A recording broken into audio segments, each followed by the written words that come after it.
عاجزی ګرځي انسان غرور مکوا عاجزی ګرځي انسان غرور مکوا زبلتی فانی جهان غرور مکوا. بسم الله الرحمن الرحیم. السلام علیکم ګران هیوادوالو، یو ځل بیا د خیریه کارونو په سلسله کې د هسکې مینې ولسوالۍ د ګاګرې احمدي خیلو کلي ته راغلي وو. یعنې دغه کلي کې جومات دی، د ډېرو کلي جومات دی، دلته ډېر ګڼه ګوڼه ده، خو ولې جنګ جګړو د امله دغه ځي خلک کډوال سوي وو. یعنې کورونه یې دې نه وړو د ښار په طرف تللي. اوس بیا الحمدلله په دغې کلي کې ولسوالۍ کې امن راغلی، کلیوالا دغه د ولس خلک بیا راغلي، ځای په ځای په خپلو کورونو کې دي. خو تېرو جنګ جګړو د امله یعنې دغه جومات تاسو وینئ دا تخریب شوی دی. جومات کې چې کوم دی سترنجۍ نشته، ریسپیکل نشته، یعنې سولر شیشه رڼا پکې نشته، ریسپیکل یې نشته. دې له د بیټرۍ ضرورت دی هېوادوالو. موږ دلته راغلو، دې جومات لیدل هم د نږدې نه هم د دې جومات لیدنه وکړه او د کلیوالانو پوښتنه وکړه. کلیوالا وایي چې تېرو جنګ جګړو د امله یعنې دې کې اوس یو سم نه دي پاتې، نه پکې ریسپیکل شته، نه پکې بیټرۍ شته، نه پکې سترنجۍ شته، یعنې رڼا کومه دغه هم پکې نشته، سولر شیشه. نو هېوادوالو دې جومات لیدنه مو وکړه، په تاسو باندې غږ کوو، دا د الله کور دی، دې کې خپل کومک او همکاري وکړئ. او څوک چې د الله کور کې کومک کوي انشاءالله چې الله به ستاسو کورونه جوړوي، الله به ستاسو کورونه آبادوي. هېوادوالو په دې کې موږ سره جدي مرسته وکړئ. موږ سره ستر عالم مولوي صاحب ناست دی دلته، یعنې دا موږ سره د دې مسجد امام دی، د ده نه هم پوښتنه کوو، د ده د خولې به هم تاسو د دغې جومات چې کوم نیمګړتیا دي تاسو یې پخپله واورئ. موږ سره څنګ کې یعنې د دې جومات عالم ستر عالم مولوي صاحب زیور ناست دی، یعنې دا به تاسو ته جومات کې څه ضرورت چې دی، دغه باقي ضرورت کوم سامان چې لګي پخپله مولوي صاحب به تاسو ته ووایي. اعوذ بالله من الشیطان الرجیم. بسم الله الرحمن الرحیم. قال رسول الله صلی الله علیه وسلم من بنا مسجدا بنى الله له بیتا فی الجنة كما قال علیه الصلاة والسلام. د ټرڅه نه مخکې زه تاسو ته د نبي پاک علیه الصلاة والسلام هغه مسنون طریقه سلام علیکم السلام علیکم ورحمة الله وبرکاته.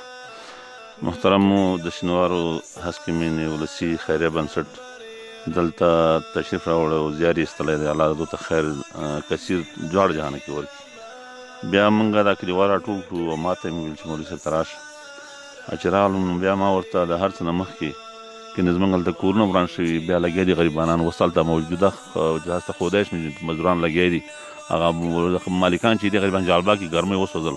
خو د هر څه نه مخکې موږ ورته جومات مخې ته کړو چې خیر کار څنګه شي، دا خپل کورونه خپل څه را جوړې کړه. خو جومات چې دی نو په هغه درجه کې دی چې مونځ سړی نه شي پکې کولی. نو زموږ د مدخیلو کلي جومات چې دی نو د تعمیر نه هم خراب دی، او دستي چې موږ لاسي بجلي پکې ونه لګوو یا موبایل ونه لګوو نو موږ پکې د ماخوستن او سهار مونځ نه شو کولی.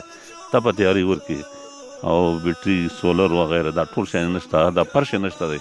نو بیا دا ورونه راغله پوه شو، ما ته یې ویل چې مولوي صاحب ته خپله خبره وکړه چې دا زموږ وطن خلک څومره چې دي چې دا ټول دا ستا خبرې واوري، چې که څوک کومک کوي یا څه مهربانه پوه شي د الله رضا لپاره څه کوي چې د جومات موږ ورته مخې ته کړو پوه شو، نو موږ سره بیا کومک وکړو. موږ بیا چې ویې کړو بیا موږ ډیل کوی نه ځان سره فوراً به راځو خیر پوه شو، ستاسو به د رڼا بندوبست کوو او شمسي به لګو واخلو درته، بیټري به ورته واخلو.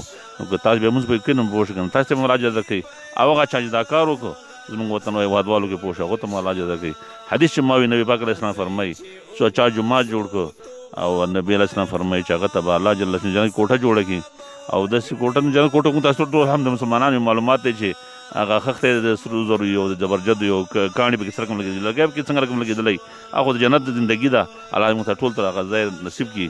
نو زما ورونو که هر چا وس کېږي نو چې دا خلکو سره کومک وکړي د ورونو سره. او یو دا جومات نه افغانستان کې چې کله وران جومات ورسره وران دی چې موږ تاسو ټول لاس په کار شو پوه شي الله وس ورکړي چې کومک د بنسټ سره وکړه. ومن الله توفیق.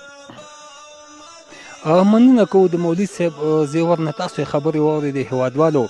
واقعا چې د الله کور دی او دې کې چې کوم شیانو ضرورت دی مولوي صاحب هم درله وویل. یعنې موږ دغه تاسو باندې غږ د شینوارو هسکې مینې ولسي خیریه بنسټ ته خوا چې هېوادوالو موږ په ټولو هېوادوالو باندې غږ کوو.